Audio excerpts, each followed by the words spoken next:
ಗುಜರಾತ್ನ ಮಾಜಿ ಮುಖ್ಯಮಂತ್ರಿಗಳಾಗಿದ್ದಂತ ವಿಜಯ ರೂಪಾಣಿ ಅವರ ಸಮ್ಮುಖದಲ್ಲಿ ನಿನ್ನೆ ನಡೆದಂತ ಬಿಜೆಪಿ ಶಾಸಕಾಂಗ ಪಕ್ಷದ ಸಭೆಯಲ್ಲಿ ದೇವೇಂದ್ರ ಫಡ್ನವೀಸ್ ಅವರ ಹೆಸರನ್ನ ಮುಖ್ಯಮಂತ್ರಿ ಸ್ಥಾನಕ್ಕೆ ಆಯ್ಕೆ ಮಾಡಿ ಘೋಷಣೆಯನ್ನು ಕೂಡ ಮಾಡಲಾಗಿತ್ತು। ಹಾಗಾಗಿ ಇವತ್ತು ಮುಂಬೈನ ಆಜಾದ್ ಮೈದಾನದಲ್ಲಿ ಈಗ ಪ್ರಮಾಣ ವಚನ ಸ್ವೀಕಾರ ಕಾರ್ಯಕ್ರಮ ಆರಂಭ ಆಗಿದೆ। ರಾಜ್ಯಪಾಲರಾಗಿರುವಂತಹ ಸಿಪಿ ರಾಧಾಕೃಷ್ಣನ್ ಅವರು ಇನ್ನೇನು ಕೆಲವೇ ಕ್ಷಣಗಳಲ್ಲಿ ಫಡ್ನವೀಸ್ ಅವರಿಗೆ ಪ್ರಮಾಣ ವಚನವನ್ನ ಬೋಧನೆ ಮಾಡಲಿದ್ದಾರೆ। ಸೊ ಬಿಜೆಪಿ, ಶಿಂದೆ ಬಣದ ಶಿವಸೇನೆ, अजित पवार एनसीपीಗಳನ್ನು सरिता गंगाधरराव फडणवीस ईश्वर साक्ष शपथ घेतो की कायद्याद्वारे स्थापित झाले आहे अशा भारताच्या संविधानाबद्दल मी खरी श्रद्धा व निष्ठा बाळगेन। मी भारताची सार्वभौमता व एकात्मता उन्नत राखीन। मी महाराष्ट्र राज्याचा मुख्यमंत्री म्हणून माझी कामे निष्ठापूर्वक व सत्सद विवेक बुद्धीने पार पाडेन आणि संविधान व कायदा यानुसार सर्व तऱ्हेच्या लोकांना मी निर्भयपणे व निपक्षपातीपणे तसेच कोणाच्याही विषयी ममत्वभाव किंवा आकस न बाळगता न्याय वागणूक देईन।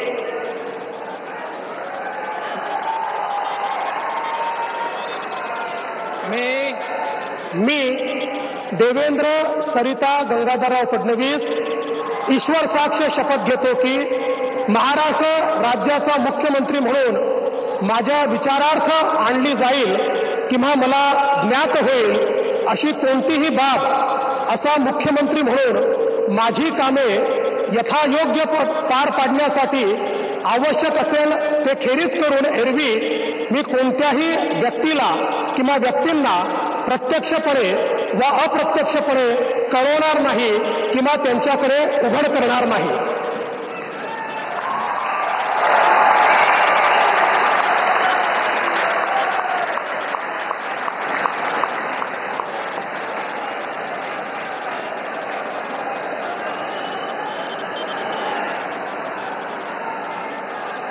ನೂತನ ಮುಖ್ಯಮಂತ್ರಿಯಾಗಿ ದೇವೇಂದ್ರ ಫಡ್ನವೀಸ್ ಅವರು ಪ್ರಮಾಣ ವಚನವನ್ನು ಸ್ವೀಕರಿಸಿ ಈಗ ಸಹಿ ಮಾಡ್ತಾ ಇರುವಂಥ ನೇರ ದೃಶ್ಯಾವಳಿಯನ್ನು ಇಲ್ಲಿ ಗಮನಿಸ್ತಾ ಇದ್ದೀರಿ।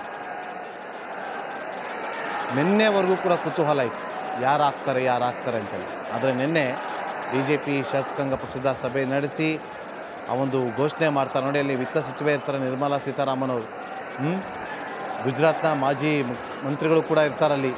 ಆ ಸಂದರ್ಭದಲ್ಲಿ ಘೋಷಣೆ ಮಾಡ್ತಾರೆ। ಇವತ್ತು ಕೂಡ ನೋಡಿ ಅವರ ತಾಯಿಯ ಹೆಸರನ್ನು ಕೂಡ ಅಲ್ಲಿ ಹೇಳ್ತಾರೆ, देवेंद्र सविता फडणवीस ಅಂತ ಹೇಳಿ। माननीय राज्यपाल महोदय, माननीय मुख्यमंत्री यांना पुष्पगुच्छ देतील।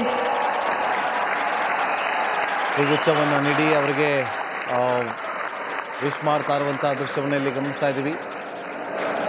ಬಿಜೆಪಿಯ ಬಹುತೇಕ ಎಲ್ಲ ರಾಷ್ಟ್ರೀಯ ನಾಯಕರು ಕೂಡ ಅಲ್ಲಿ ಆಗಮಿಸಿದ್ದಾರೆ।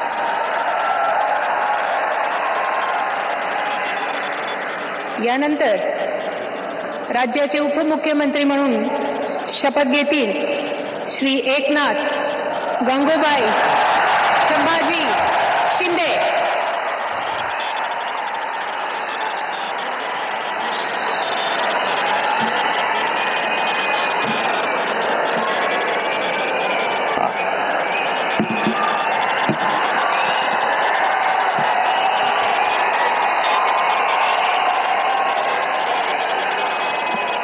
हिंदू हृदय सम्राट बाळासाहेब ठाकरे यांना वंदन। गुरुवर्य धर्मवीर आनंद दिघे साहेबांचं स्मरण आणि देशाचे कर्तबगार आणि लोकप्रिय प्रधानमंत्री नरेंद्र मोदीजी व देशाचे कणखर गृहमंत्री अमितभाई शाह यांच्या भक्कम पाठिंब्याने, आशीर्वादाने तसेच राज्यातील 13 कोटी जनतेच्या आशीर्वादाने मी एकनाथ गंगूबाई संभाजी शिंदे ईश्वर साक्ष शपथ घेतो की कायद्याद्वारे स्थापित झाले आहे अशा भारताच्या संविधानाबद्दल मी खरी श्रद्धा व निष्ठा बाळगीन। मी भारताची सार्वभौमता व एकात्मता उन्नत राखीन. मी महाराष्ट्र राज्याचा उपमुख्यमंत्री म्हणून माझी कामे निष्ठापूर्वक व सत्सद विवेक बुद्धीने पार पाडीन आणि संविधान व कायदा यानुसार सर्व तऱ्हेच्या लोकांना मी निर्भयपणे व निष्पक्षपातीपणे तसेच कोणाच्याही विषयी ममत्वभाव किंवा आकस न बाळगता न्याय्य वागणूक देईन. मी एकनाथ गंगूबाई संभाजी शिंदे ईश्वर साक्ष शपथ घेतो की महाराष्ट्र राज्याचा उपमुख्यमंत्री म्हणून माझ्या विचारार्थ आणली जाईल किंवा मला ज्ञात होईल अशी कोणतीही बाब असा उपमुख्यमंत्री म्हणून माझी कामे यथायोग्य पार पाडण्यासाठी आवश्यक असेल ते खेरीज करून एरवी मी कोणत्याही व्यक्तीला किंवा व्यक्तींना प्रत्यक्षपणे व अप्रत्यक्षपणे कळवणार नाही किंवा त्यांच्याकडे उघड करणार नाही. धन्यवाद.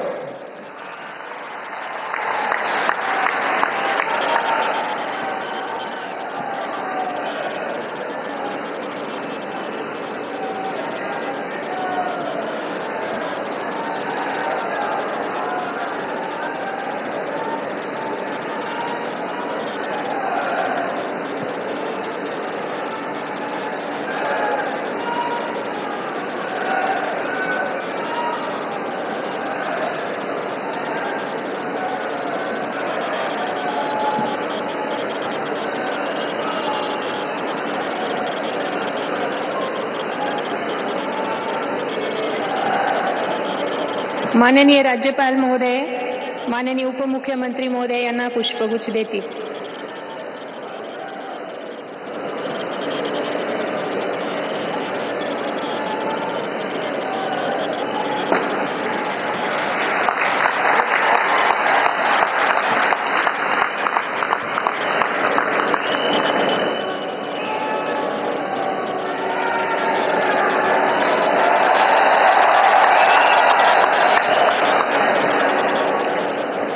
यानंतर राज्याचे उपमुख्यमंत्री म्हणून शपथ घेतील श्री अजित आशाताई अनंतराव पवार.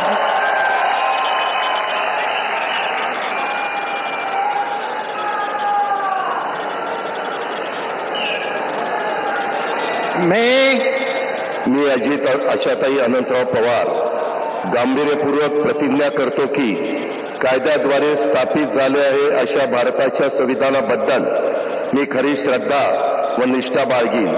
मी भारताची सार्वभौमता व एकात्मता उन्नत राखीन. मी महाराष्ट्र राज्याचा उपमुख्यमंत्री म्हणून माझी कामे निष्ठापूर्वक व सद विवेक बुद्धीने पार पाडीन आणि संविधान व कायदा यानुसार सर्व तऱ्हेच्या लोकांना मी निर्भयपणे व निपक्षपातीपणे तसेच कोणाच्याही विषयी महत्वभाव किंवा आकस न बाळगता न्याय वागणूक देईल. मी अजित आशाताई अनंतराव पवार गांभीर्यपूर्वक प्रतिज्ञा करतो की महाराष्ट्र राज्याचा उपमुख्यमंत्री म्हणून माझ्या विचारार्थ आणली जाईल किंवा मला ज्ञात होईल अशी कोणतीही बाब असा उपमुख्यमंत्री म्हणून माझी कामे यथायोग्य पार पाडण्यासाठी आवश्यक असेल ते खेरीज करून एरवी मी कोणत्याही व्यक्तीला किंवा व्यक्तींना प्रत्यक्षपणे वा अप्रत्यक्षपणे कळवणार नाही किंवा त्यांच्याकडे उघड करणार नाही.